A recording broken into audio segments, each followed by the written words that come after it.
নদীমাতৃক এই বাংলাদেশে অসংখ্য নদী এঁকে বেঁকে চলে গেছে। কত নদী কত মানুষকে কাঁদিয়েছে, কত নদী আবার সেই মানুষগুলোকে দুমুঠো খাবার দিয়ে তাদের জীবনকে সহজ করে দিয়েছে। নদী এবং মানুষ যেন একই মুদ্রার এপিঠ ওপিঠ। একজন আরেকজনকে কাঁদালে আবার আরেকজনকে হাসায়। এই নদী যেমন মানুষকে বাস্তুচিত্ত করে, এই নদী কিন্তু এই মানুষদেরকে আগলে রেখে তাদের দুই মুঠো খাবারের ব্যবস্থা করে দেয়। এই নদীর কোলবর্তী ঘেঁষে যে সব মানুষ আছে, তাদের কত আপনজন এই নদীকে কেন্দ্র করে জীবনযাপন পরিচালনা করছে, তার কিন্তু আয়ত্ত নাই। আবার কত মানুষ এই নদীর কারণে তাদের নিজের জন্মভূমিটাকে ত্যাগ করে দিয়ে অন্যত্র বসবাস করছে, সেটারও কিন্তু শেষ পরিসংখ্যানটা আমার কাছে নেই। এই নদী এবং এই নদীর তীরবর্তী মানুষগুলোর গল্প কত যে ভয়ানক, কত যে বেদনাদায়ক, সেটা আমি কিংবা আমরা যারা ওই দূরে বসবাস করি তারা কিন্তু জানি না।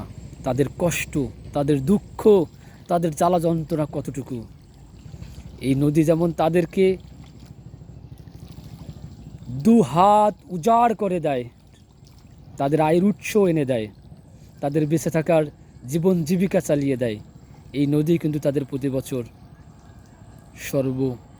শান্ত করে দিয়ে তাদেরকে বাস্তুচিত্ত করে দেয়। কত বাবা, কত মা, কত ফ্যামিলি এই নদীর কাছ থেকে টিকতে না পারে অন্যত্র বসবাস করছে, চলে গেছে নিজের আপন ভিটা ছেড়ে অন্যত্র জায়গায়।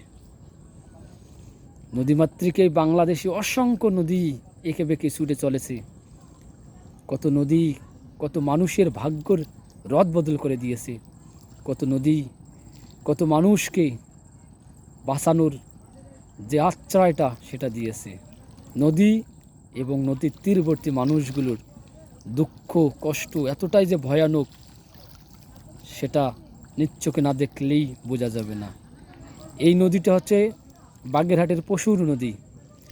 এখানে এসে আমি যে জিনিসটা দেখলাম, এই মানুষগুলোর সাথে কথা বলে যে জিনিসটা বুঝলাম, এখানে শুধু তারা দুর্যোগকে মোকাবিলা করে তারা দিনের পর দিন তারা বেঁচে আছে।